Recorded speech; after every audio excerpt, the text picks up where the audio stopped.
welcome back to Access Anime. I'm Henshin Ikeda, and today I'm going to be doing a walkthrough and review of Blast of Tempest, Episode 1. Now this will be my last ongoing review and walkthrough add-on that I'll be doing for this week. I'm not going to be adding any more. We're going back to our normal schedule. Tomorrow will be Naruto Shippuden, the next episode, so we're generally back on track. So without further ado, let me dive into the series. I'm going to keep my comment and my rating for this at the end of the clip. So let's dive right in.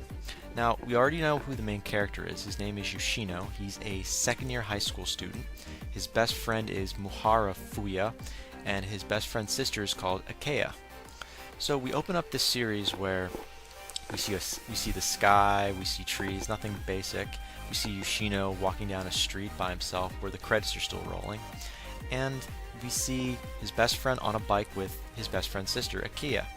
And Akea is calling him a con artist and a couple different things, and his best friend is trying to stick up for them while he's on the bike, and he drifts off a little ahead of him. But that's about it. We don't get to really see much. From there, we're taken to a deserted island. Now this deserted island this is one of the funny parts. You see a barrel pop out onto the island. Now you want to think this reminds you of One Piece, you know, Luffy in the barrel, but it's not. It looks like Nami. This girl that looks like Nami pops out of the barrel. Her name is Hukase Kusarabi.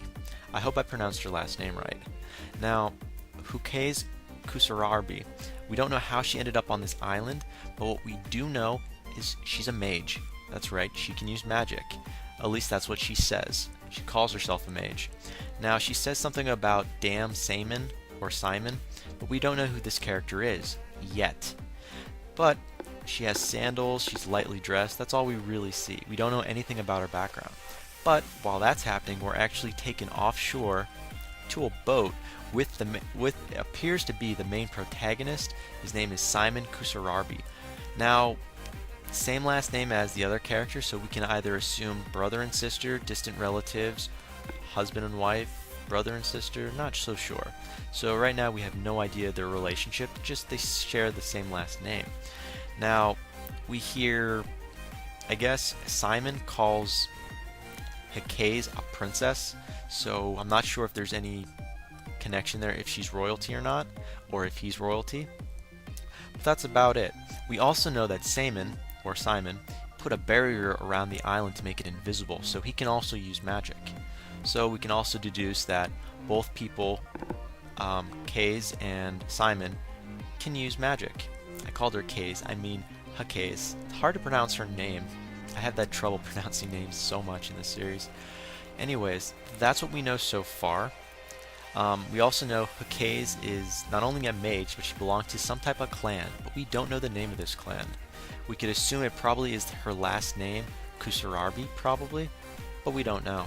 Now, after that, we're taken to what appears to be Yoshino going into school, and, well, he gets a phone call from his girlfriend, so we know Yoshino actually has a girlfriend, or maybe a recording of the last message his girlfriend sent him. We find out later that his girlfriend is Akio, his best friend's sister. Now, I'm very confused on when we find this out, but I'll tell you later on why this confuses me. Anyways, he starts talking to his teacher, and his teacher says it's been about a month and your best friend is missing school. He hasn't said anything called, so it's kind of weird. His best friend is not in school at all. No heads up, nothing. But we're moving to the next scene after that. Now, Yoshino is walking by 5 different guys, I guess, and usually he would be with his best friend, but his best friend's been missing for a month, and you see 5 different bullies looking at him weird, and they jump him. Now, Yoshino doesn't show any emotion, nothing, just gets the crap beaten out of him. So I feel kind of bad for this guy. But we're pushing on past that now, because that was a kind of a sad scene in my opinion. The guy can't even stick up for himself. You see Yoshino walking to a gravesite on a hilltop. Now, I'm kind of interested to know, is his parents dead? Does he have grandparents there? Now, why is he there? We see him about to approach a gravestone or something, but we can't make out the name. And this is where it gets interesting. We see a character by the name of Evangelion Yamamoto. I have a hard time pronouncing her first name, so I'm going to call her Yamamoto. But this is it's kind of interesting. She's an attractive character, really attractive, and she instantly tells Yoshino that she's unemployed, 28, and it was just funny. I mean, why would you tell someone you don't even know this information? And then she points out, why are you visiting this gravestone when these aren't even your family?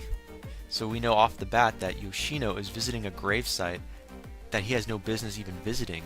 Like, who does he know up here? Then this girl goes down to say a lot of other things, and I'll explain that later, but before I explain that, she pulls a gun on it. Now, I don't know about you, but when someone pulls a gun on me at a gravesite, I'm a little freaked out. Like, why are you aiming a gun at me? You know, we don't know. Like, what's the catch here? But she goes to explain to Yoshino that 2 weeks ago, a teen was seen in a certain location that's been restricted. We don't know where this location's at.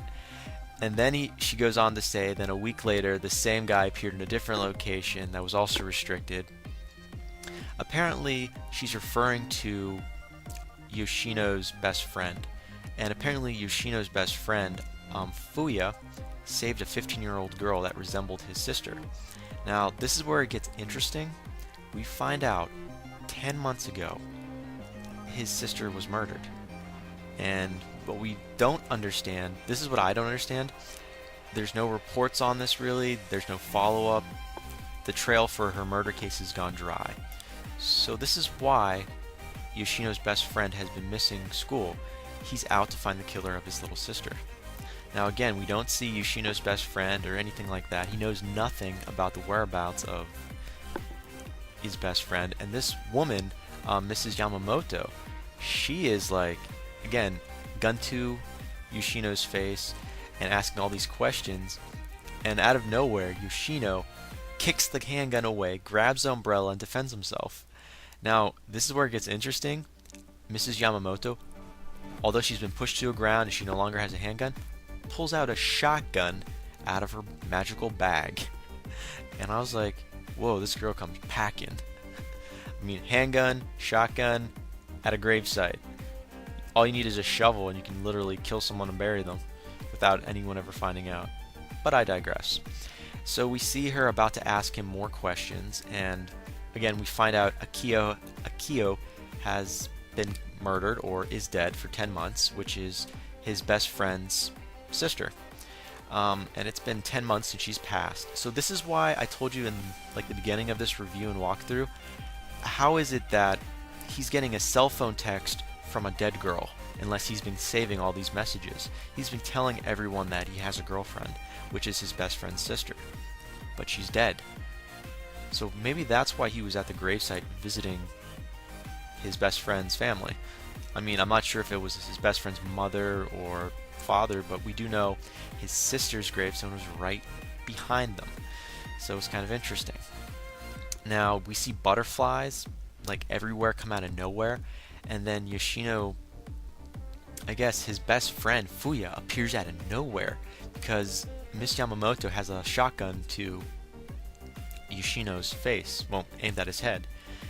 But his best friend Fuya appears out of nowhere, glowing with blue, not blue flames, but has like a blue aura around him, and he hits Mrs. Yamamoto, and she flies.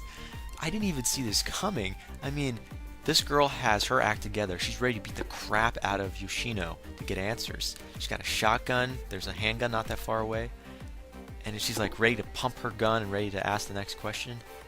And Fuya appears out of nowhere and beats the crap out of her. I was like, Fuya for the win. He was just right moment, right timing, perfect.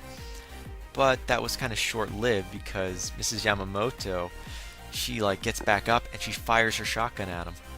Now, at this point in time, she fires a shotgun and we don't know what's going to happen. But it gets better. It gets so much better. Fuya has like a blue shield that pops out of nowhere and stops the shotgun shells. Point blank range. Like an automatic shield protection pops up. So you can tell this is magic, which we don't know how he got his magical powers, but he's looking pretty good right now. He's super fast. He's got shields. And this is what's funny when Yoshino asked, like, where'd you come from? And this is what Fuya says. Oh, I flew here from there, like the mountaintop next door. They're like, what? You flew? Oh, okay, you flew. You flew. I just thought it was funny. I mean, come on. You gotta find some irony in this, like, somewhere. Anyways, we go on to find out that Mrs. Yamamoto has been defeated by Fuya. And Fuya goes on to explain a lot of stuff about his, I guess, where he's been to an extent. And we find out something about the Black Iron Syndrome, which is what Mrs. Yamamoto was trying to find out, like the cause and whatnot. But anyways, we have Yoshino and Fuya now walking down the gravesite casually down the mountain, and they run into an old man that it's called the Black Iron Syndrome, like I said, but you see this guy turning metal. It's called he's metallicizing, I believe that's how you say it, and a psychic phenomena is what Fuya tells Yoshino what's happening. This is a psychic phenomena that turns all organic life into metal. And I was like, we don't know how this happens. It's been happening in 3 different regions, and that's what he goes on to explain. So people turn into metal, and it's not a disease or an illness. It's just a Black Iron Syndrome is what it's called, and it's just a psychic phenomena. So magic at work, plain and simple. And I guess a lot of things are self-explained. But anyways, I digress a lot right now, because we want to know how he got his powers. And we actually do. Do you remember that girl that was on the island? Hakase? Well, it just so happens Hakase threw a little bottle with like a message on it that read, if you believe in magic and would, I forget what it was called, your soul would like to something your soul. She wrote this little message, and apparently Fuya picked it up, and his main goal is to find the killer of his sister, and he made a pact with this mage. So right now he's helping Hakase, which is a mage, with whatever her goals are, to protect and save the world from who knows organization. We don't know who, but he's there to save, as long as he can find the killer of his sister so we can get closure. But it was kind of interesting though how all this was happening. Now again, he has a doll around his neck, looks like a necklace. That's how he communicates with Hakase. So that's how we know he's in contact with that mage. And somehow Yoshino is taking all this in, and apparently he's told that this particular mage is the most powerful mage out there, and only this heiress of this so-and-so family can protect the world, or something along those lines. But anyways, he swallows his pride and takes this all in, and while this is happening, there's something interesting happening in the background. We hear the water moving around, and something comes out of the water, and it's this big ball with chains on it, and at the end of the episode, an eyeball pops out in the middle of it. And that's generally where the episode ends. So there's a lot of interesting things I'd like to know. Like, we have an idea of who the protagonist is. Apparently Hakase Kusarari isn't really the protagonist, but her brother, or whoever this other guy called Simon is the protagonist. I want to know more about him. So final thoughts right now, I want to know more about the protagonist, more about how Fuya actually got his powers, and also what's the extent of his powers, and how does Yoshino fit into this plan? Does he get any powers? We don't know. Again, this is a little confusing on how everything was packed all at once, because there wasn't a lot of detail. But the one thing that bothers me is Fuya's sister is dead, but somehow Yoshino is getting text messages from her, or has saved past text messages. That's all we know. So I'm a little puzzled there. But those are my final thoughts. Not a lot of final thoughts there, but just a couple. And I'm going to give this a rating 4 out of 5. I'll be a little generous because I like the fact that Fuya actually has a magical ability, and there's a little magic involved. I'm always a sucker for magic in a series.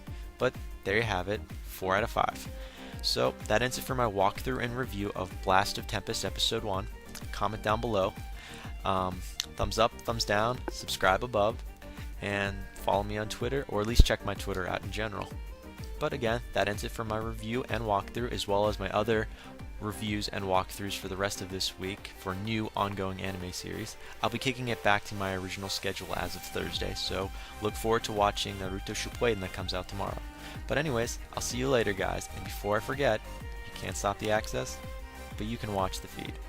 I'll see you later, guys.